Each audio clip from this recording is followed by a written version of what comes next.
नमस्कार, मैं मोहम्मद आसिफ और आप देख रहे हैं नेक्स्ट 9 न्यूज़। बृजभूषण शरण सिंह के मामले में क्या अब सुनवाई नहीं होगी? क्या वो जेल नहीं जाएगा? क्या महिला पहलवानों के साथ वाकई में नाइंसाफ़ी हुई? क्या उन्हें सिस्टम ने अंधा बना दिया? क्या उन्हें सिस्टम ने ही धोखा दे दिया?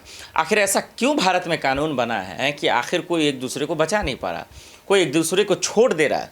क्यों बृजभूषण शरण सिंह पर इतने गंभीर आरोप लगने के बावजूद भी वो आज सलाखों के पीछे नहीं है? चलिए दर्शक, आपको जरा सा बारीक से पूरा तफसील से मामले को समझाते हैं। एक रिपोर्ट से समझिए कि कैसे बृजभूषण शरण सिंह बचा हुआ है और 2024 में इसका रोल क्या रहेगा। जरा गौर से देखिए तस्वीरें। सर, कल सुप्रीम कोर्ट का फैसला आया जो खिलाड़ियों का धरना चल रहा था उसके संदर्भ में। लंबे समय से कि खिलाड़ी न्याय की गुहार कर रहे थे। हम स्वागत करते हैं सुप्रीम कोर्ट के फैसले का और हम धन्यवाद करते हैं अपने संविधान निर्माताओं का, जिस सोच के साथ उन्होंने स्वतंत्र न्यायपालिका का गठन किया था। कल उस सोच पे मोहर सुप्रीम कोर्ट के फैसले ने लगाने का काम किया और दिल्ली पुलिस को निर्देशित किया एफआईआर दर्ज करने के लिए। ये न्याय की तरफ पहला कदम सुप्रीम कोर्ट के आदेश से बढ़ा इस प्रकरण में और इसीलिए हम सुप्रीम कोर्ट के फैसले का स्वागत करते हैं। उसके बाद आपने देखा दिल्ली पुलिस ने कल रात को दो एफआईआर दर्ज की हैं। एक एफआईआर की कॉपी जो पीड़ित है उनको मिल चुकी है और जो दूसरी एफआईआर है जिसमें पॉस्को के अंतर्गत जो एफआईआर दर्ज की गई है वो अभी जो पीड़िता है उसके पिता जाकर थाने से वो एफआईआर की कॉपी आएगी। तो जब एफआईआर दोनों मिल जाएंगी, सारी धाराओं का अध्ययन करके उस पर टिप्पणी की जाएगी। लेकिन हम ये मांग करना चाहते हैं कांग्रेस पार्टी की तरफ से, ये इतने गंभीर आरोप लगे हैं भारतीय जनता पार्टी के एक सांसद पे जो कथित तौर से अपने आप को बाहुबली बताते हैं, जिन पर 40 से ज्यादा अलग अलग धाराओं के तहत संगीन से संगीन अपराधों के मुकदमे जिन पे चल रहे हैं, जो एक वेल नोन हिस्ट्री शीटर हैं। ऐसे आपराधिक प्रवृत्ति के व्यक्ति पे जब इस तरह के आरोप लगे, जो भारतीय जनता पार्टी के सांसद और रूलिंग पार्टी के, तो इसमें दिल्ली पुलिस तुरंत प्रभाव से ना सिर्फ एफआईआर रजिस्टर करे मगर उनको गिरफ्तार भी करने का काम करे। ये हमारी मांग है, क्योंकि अगर वो बाहर रहेंगे तो जांच को निश्चित तौर से प्रभावित करेंगे। ऑलरेडी हमें खिलाड़ियों द्वारा जानकारी दी गई है कि तमाम जो पीड़िता थी, जो खिलाड़ी थी, हमारी बेटियां थी जो आगे आई इस मामले में, उनको और उनके परिवार पे दबाव बनाने के लिए तमाम प्रयास किए गए। कोर्ट भी, न्यायपालिका भी इस बात का संज्ञान ले, ऐसा हम आग्रह न्यायपालिका से भी करते हैं और मुझे विश्वास है न्यायपालिका इस बात का संज्ञान लेगी कि इस तरीके से प्रभावित करने के प्रयास जारी हैं और उसमें सबसे महत्वपूर्ण, उनको तुरंत प्रभाव से गिरफ्तार किया जाए, उनको सारे पदों से बर्खास्त किया जाए जो रेसलिंग फेडरेशन के पद उनके ऊपर हैं, उन सभी, ताकि वो प्रभावित इसको नहीं कर पाए। हम दिल्ली पुलिस को भी कटघरे में खड़ा करना चाहते हैं। ये वही दिल्ली पुलिस है जब भारत जोड़ो यात्रा में राहुल गांधी जी ने जम्मू कश्मीर में कहा कि उनको कोई मिला वहां, वो यहां पे घटित नहीं हुआ मामला, लेकिन दिल्ली पुलिस अगले दिन हमारे कांग्रेस के सांसद राहुल गांधी जी के घर पूछताछ करने पहुंच गई और यहां पे एक सांसद हिस्ट्री शीटर, 40 मुकदमे जिन पे चल रहे संगीन धाराओं में, 8 देश की शान, हमारी बेटियां जिन्होंने देश के लिए पदक लाने में कोई कसर नहीं छोड़ी, उन्होंने जब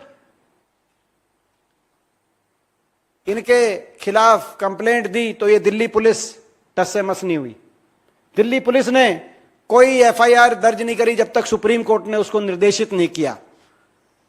तो ये दिल्ली पुलिस के दोहरे मापदंड, सत्ता पक्ष के लिए एक और विपक्ष के लिए एक।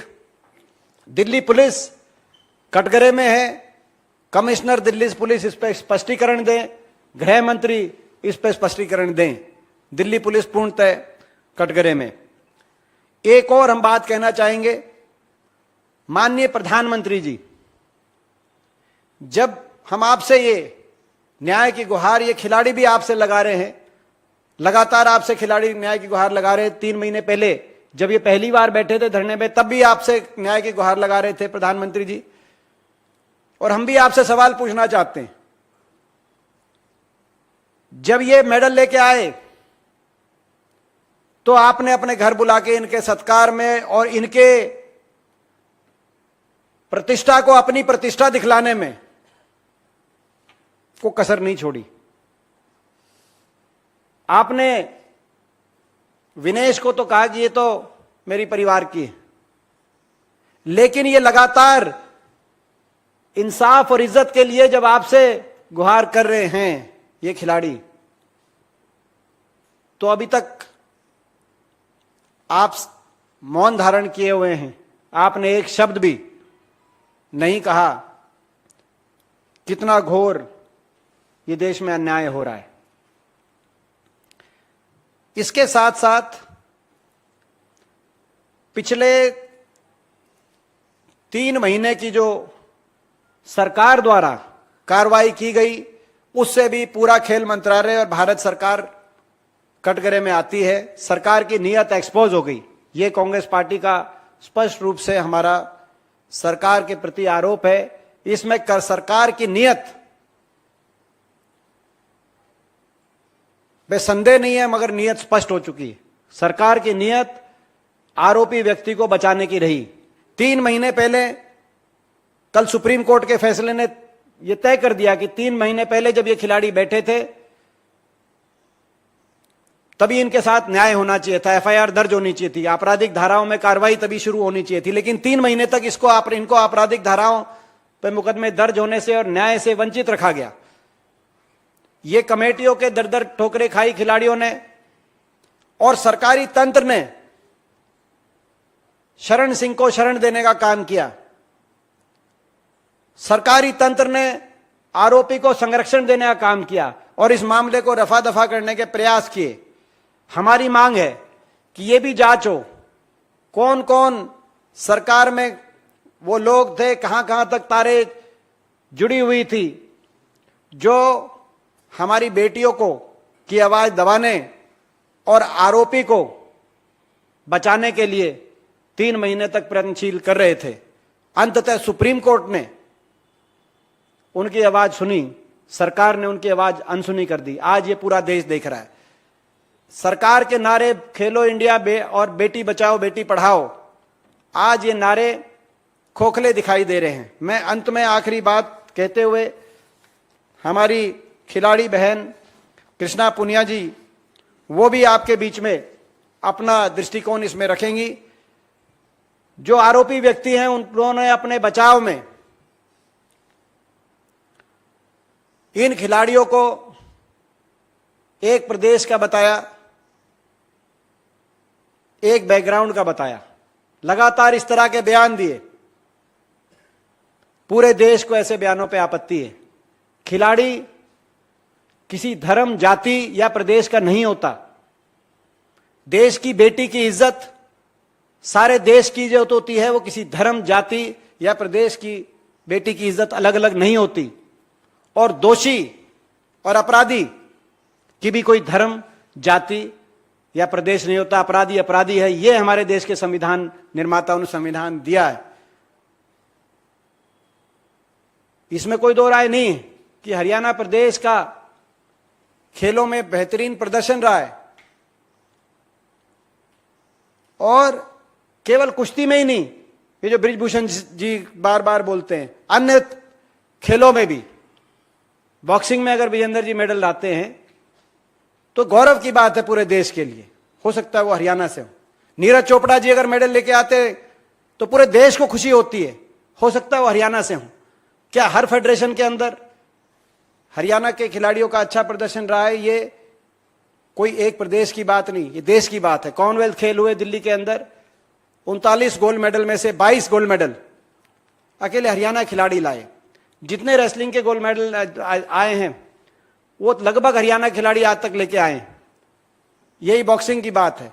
और यही आप किसी भी खेलों को, पिछले चाहे ओलंपिक की बात हो, कॉमनवेल्थ की बात हो, एशियाई खेलों की बात हो, हमारे प्रदेश के खिलाड़ियों ने बहुत बेहतरीन प्रदर्शन किया है। और हमें गर्व है कि कहीं ना कहीं हरियाणा के अंदर जो कांग्रेस पार्टी की सरकार थी, हुड्डा साहब के नेतृत्व में हुड्डा सरकार थी, उस समय की जो नीतियां थी, पदक लाओ पद पाओ, और खिलाड़ियों को प्रोत्साहन देकर आगे बढ़ाने की जो नीति थी, पदक लाओ पद पाओ, 3% खिलाड़ियों के लिए सरकारी नौकरियों में आरक्षण, गांव-गांव में खेल के स्टेडियम और हर स्कूल के अंदर स्पैट की प्रतियोगिता, उस नीति के बदौलत हरियाणा के नौजवान खेलों की तरफ आगे आए। प्रोत्साहन उनको हर खेलों में, केवल इसी में नहीं, हर खेल के अंदर हरियाणा के बहुत से खेलों में हरियाणा के नौजवान आगे आए। ये देश के लिए गौरव की बात है।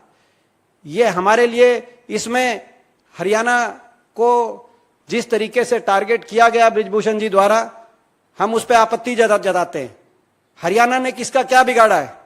हमने तो केवल देश के तिरंगे को अंतर्राष्ट्रीय पटल पे ऊंचा करने का काम किया है और कहीं देश के दुश्मन की छाती पे उस तिरंगे को गाड़ने का काम किया है, जो देश की फौज के अंदर आज सबसे ज्यादा हरियाणा का सैनिक जाता है।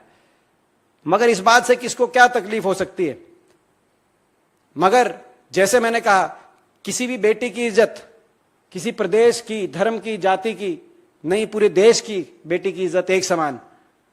कोई भी खिलाड़ी किसी धर्म, जाति, प्रदेश का नहीं, देश का होता है। और दोषी और अपराधी की भी धर्म, जाति देखी नहीं जाती। अपराधी होता है, ये देश का संविधान है। और इसीलिए हमारा पूरा समर्थन, और हम कांग्रेस पार्टी की तरफ से आज हमारी राष्ट्रीय महासचिव आदरणीय प्रियंका गांधी जी, वो भी आज सुबह धरने पे गई और धरने पर काफी देर उन्होंने खिलाड़ियों की पीड़ा को एक बड़ी बहन की तरह वहां पहुंच के सुना, उनके दर्द को एक एक बात को गहराई से उन्होंने सुना। और उन्होंने भी यही आश्वासन वहां पे दिया इन खिलाड़ियों को, हमारी बहनों को, हमारी बेटियों को, कि उनके न्याय के संघर्ष में पूरी कांग्रेस पार्टी एकजुटता से उनके साथ है। देखा आपने, अब ये सवाल पूछे जाएंगे और ये सवाल पूछे जाने भी चाहिए कि आखिर क्यों, जी हाँ, आखिर क्यों राहुल माफ़ कीजिए कि क्यों ये सब तमाम चीज़ें हुई, आखिर क्यों बृजभूषण शरण सिंह अब तक गिरफ्तार नहीं हुआ। वो लोग जो बेकसूर हैं फिर भी वो गिरफ्तार हैं, वो लोग जो बेकसूर हैं उनको कोई बचाने वाला नहीं है। लेकिन जो कसूरवार हैं, जो दोषी हैं, जो जिन पे आरोप है, दोषी तो नहीं है कि कोई सज़ा सुनाया जाएगा तब, लेकिन जो लोग आरोपी हैं, जिन पे आरोप लगे हैं, वो आज तक जेल में नहीं है। जिसको कबूल किया है इस चीज़ दिल्ली पुलिस ने कि मेरे पास सबूत हैं, सबूत का उन्होंने जिक्र किया, इसके बावजूद बचना ये बताता है कि कैसे सत्ता का उन पर आशीर्वाद चल रहा है। दर्शकों, बृजभूषण शरण सिंह को लेकर आपके क्या राय है, हमें कमेंट कर जरूर बताइएगा। देश दुनिया के बड़ी खबरों के लिए देखते रहे नेक्स्ट 9 न्यूज़। नमस्कार।